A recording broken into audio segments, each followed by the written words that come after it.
उस दिन आपकी कोई जमीन पर कब्जा नहीं कर पाएगा, कोई आपकी बहन बेटी को छेड़ नहीं पाएगा। मैं तो वो भी नहीं भूला हूं इस लॉकडाउन में कि जब 3-4 महीने पहले मैं आया था, इसी मैनपुरी में एक प्रजापति परिवार को पूरे जला दिया गया। मुझे आज भी वो बात याद है। और जलाने के बाद उसके भाई से स्टेटमेंट दिलवाया गया कि मेरी बहन ने झूठ बोला। मारने वाले वो लोग नहीं है, कोई दूसरे लोग हैं। मुझे तो वो घटना भी याद है। मैं कोई घटना नहीं भूला हूं, चाहे वो मैनपुरी की हो चाहे आसपास की हो। मैं देखने में जरूर सीधा लगता हूं, ढीला लगता हूं, मैं बोलता नहीं हूं, लेकिन इसका मतलब ये नहीं है कि मैं उन चीजों को जानता नहीं हूं या मैं दरकिनार कर जाता हूं।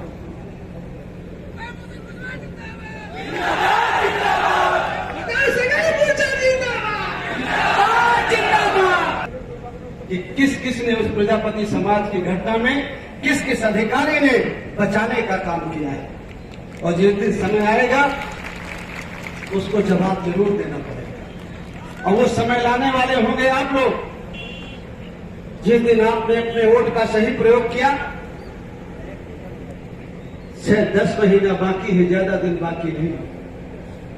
अगर आपने अपने वोट का प्रयोग नहीं किया तो अलग बात है, हम उस हैसियत में नहीं होंगे। लेकिन अगर आपने अपने वोट का सही प्रयोग किया तो 10 महीने बाद वो दिन भी आएगा कि आपको इंसाफ मिलेगा।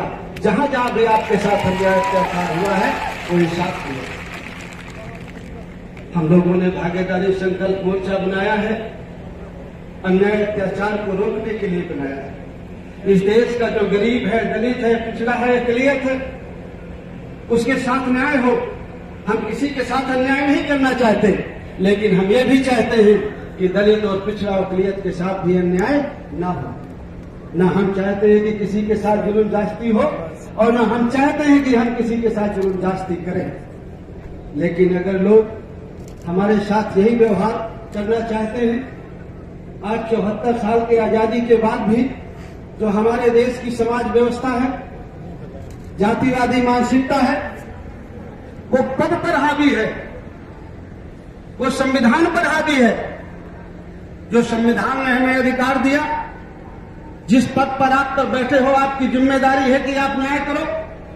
लेकिन उस पद पर बैठ करके आप पद की गरिमा नहीं रखते हैं, आपके ऊपर जाति हावी हो जाती है। आप सोचते हैं कि हम इस जाति के हैं, तो आप पद के बदल काम नहीं करते हैं कि हम इस पद में बैठे हैं तो काम करें।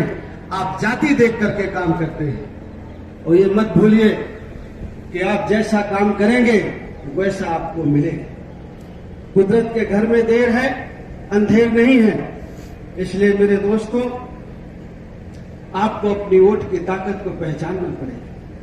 मैं ये बात हमेशा से आपके बीच में कहता रहा हूं कि हमारे लोगों की FIR नहीं लिखी जाती, मुकदमा नहीं होता।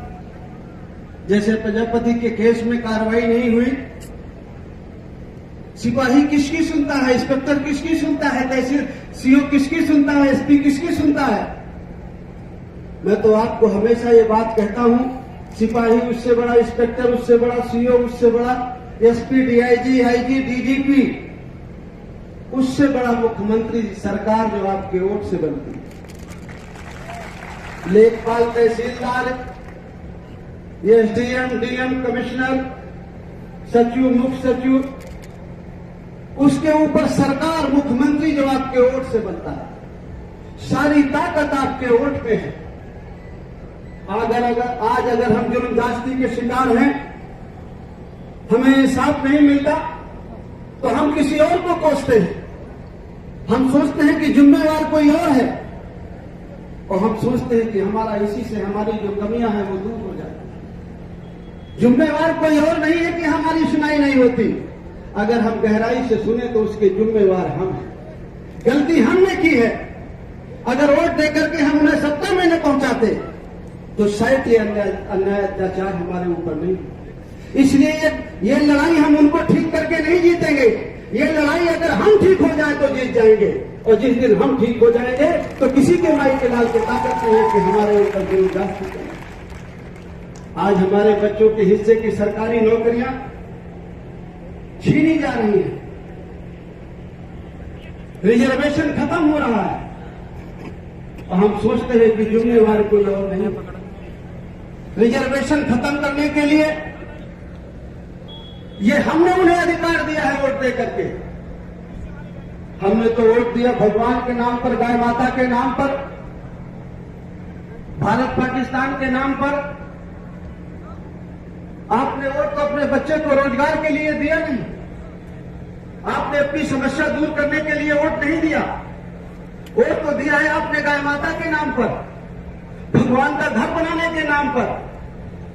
तो वो कर रहे हैं, भगवान का घर बना रहे हैं, गाय माता को बचा रहे हैं जो आपका खेत खा रही है। आपने कहा यह सोच के दिया है कि हमारे बच्चे को रोजगार मिले। गाय माता के साथ में भगवान सबका मालिक है, सबका घर बनाता है, उसका घर की चिंता आपको करने की जरूरत नहीं है। आप अपने और अपने बच्चे के घर के बारे में चिंता करो, उसके बारे में भी सोचो। देश के साथ साथ अपने बारे में भी सोचो।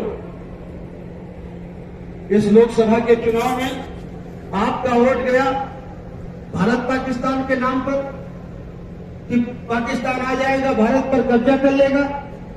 7 साल पहले भी पाकिस्तान था, पहले भी भारत था, तो क्या पाकिस्तान आ गया था क्या भारत में? बहुत छोटा सा देश है पाकिस्तान, 15-16 करोड़ आबादी है पाकिस्तान की, हमारी तो 140 करोड़ है। उसकी कभी हिम्मत नहीं है कि वो भारत की तरफ देख ले, लेकिन वो मुद्दा मिल जाता है भारत पाकिस्तान, हिंदू मुसलमान का आपको मुद्दा मिल जाता है। कांग्रेस की गवर्नमेंट थी तो पाकिस्तान नहीं आ गया था, इन 6 सालों में 7 साल में पाकिस्तान आ गया। तो आपने सोचा बहुत मजबूत हाथों में है इसलिए वोट दे दो। अपनी सोचो, देश के बारे में सोचो, तो आप अपनी भूल गए, देश के बारे में सोचने लगे। अरे भाई, देश हमको आपको मिला के बनता है, हमको अलग करके देश नहीं बनता। जब हम सब हैं तो देश है, और अगर देश में जिस धरती में आदमी का कोई वजूद नहीं है तो वो देश कैसे है? अगर आप उन्नति नहीं करेंगे, आपके बच्चे को शिक्षा नहीं मिलेगी, रोजगार नहीं मिलेगा, स्वास्थ्य नहीं मिलेगा, अगर इस देश का किसान खुशहाल नहीं होगा, मजदूर खुशहाल नहीं होगा, तो कैसे देश उन्नति करेगा?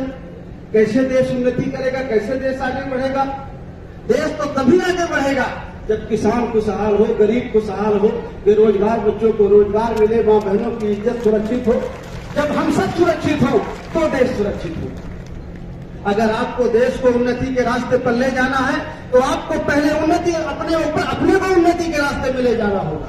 अगर आपको देश को उन्नति के रास्ते पे ले जाना है तो अपने बच्चे के उन्नति के रास्ते में भी सोचिए। जब आप सब उन्नति के रास्ते में जाएंगे तो देश उन्नति के रास्ते में जाएगा, तो देश तरक्की करेगा।